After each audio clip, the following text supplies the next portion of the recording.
Practic, până la începutul exploatării cărbunelui, după 1840-1850,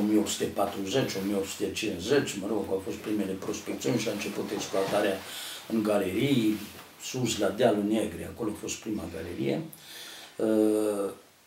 Ei se numeau jieni localnici, erau pur țărani. Nu era nicio întreprindere, jienii din Valea Jului toți s-au numit în genul ăsta de jieni.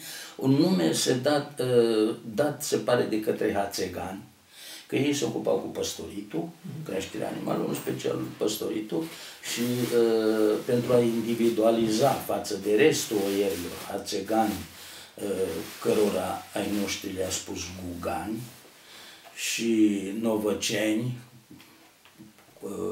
înrudiți cu păstorii din Poiana, Sibiului, din Mărginime, care au venit și s-au așezat până la corbii de piatră, vaideni, fugiți din Transilvania din diverse motive. Deci aici vorbim de acești jieni. Abia după a coincis termenul că jian locuitor de pe jiu. Da.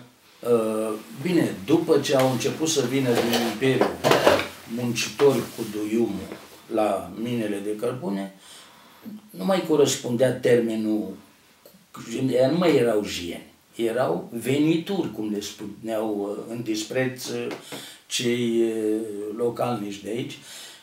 Ei erau foarte mândri și suspuși în viziunea lor, pentru că ei nu cumpărau nimic. Ei își produceau totul în gospodăriile lor, nu depindeau de nimeni, începând cu îmbrăcămintea și terminând cu alimentele. Și atunci chiar îmi povestea bătrânii, pe zice, ce să stai de vorbă, că ei până când și țuica au cumpărat de la magazin.